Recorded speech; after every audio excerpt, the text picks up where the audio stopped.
Mati 2000 is a leading rotor dynamics software developed by Delta.js. A key feature is the analysis of rotors with active magnetic bearings. Designing magnetic bearing controllers can be quite challenging. In this video, we demonstrate how the automatic optimization tool of Mati 2000 supports the engineer in the controller design. As example rotor, we use a compressor with two radial magnetic bearings. Sensor and actuator positions are marked with blue symbols in the shaft plot.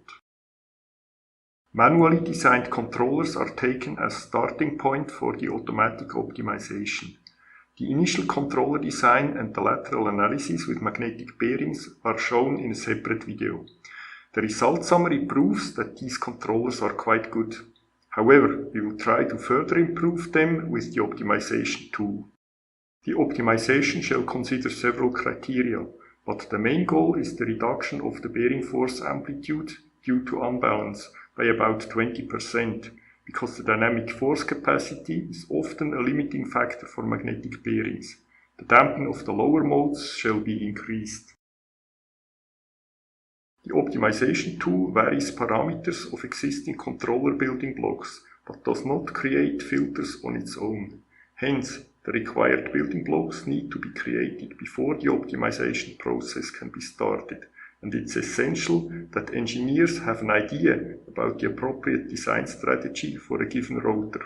In the existing DE controller, there are, for example, a filled 2 block for the phase roll-off at 400 Hz and some filled chain blocks to locally adjust the phase angle. We use 4 sub-goals in the goal combination for the optimization. In the damping goal, the target damping ratio of the natural modes is specified as a function of the frequency. In the lower frequency range, we set the target damping to 21%.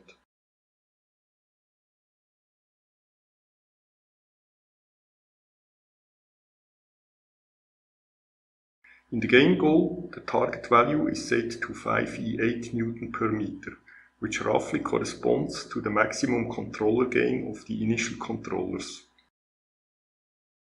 In the sensitivity goal, the target value is set to 2.9 to have a little margin from the required value of 3. And finally, in the bearing force goal, the relevant unbalance response analysis is selected and the target force set to 1500 Newton. It should be mentioned here that some magnetic bearings have features to treat the synchronous signal, which also reduces the unbalance response forces. All 4 sub-goals are then selected for the goal combination.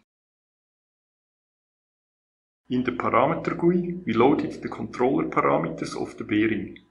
With the tick boxes, we excluded a few parameters from the optimization.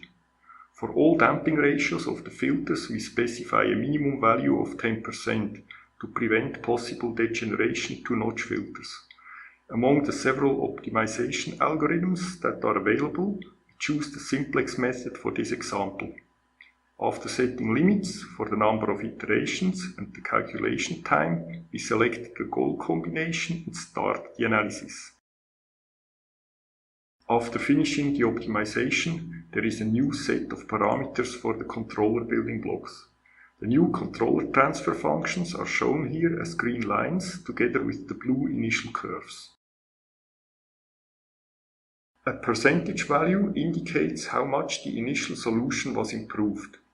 If the value is less than 100%, as in our analysis, not all sub-goals have been reached.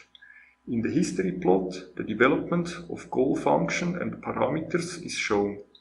In the overview plot with the controller transfer functions and the damped eigenvalues, we can see that the maximum controller gain is slightly above the blue target line, and that the damping ratios of all eigenvalues are higher than the blue target curve.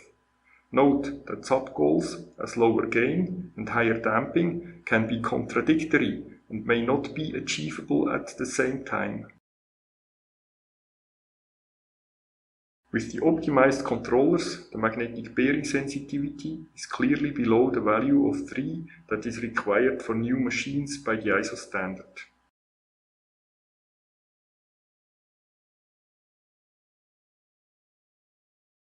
From the unbalanced response curves of the displacements at the sensor locations, the amplification factor at the resonance peaks of the first bending mode can be calculated. It is less than 2.5, as required by API for operation in resonance.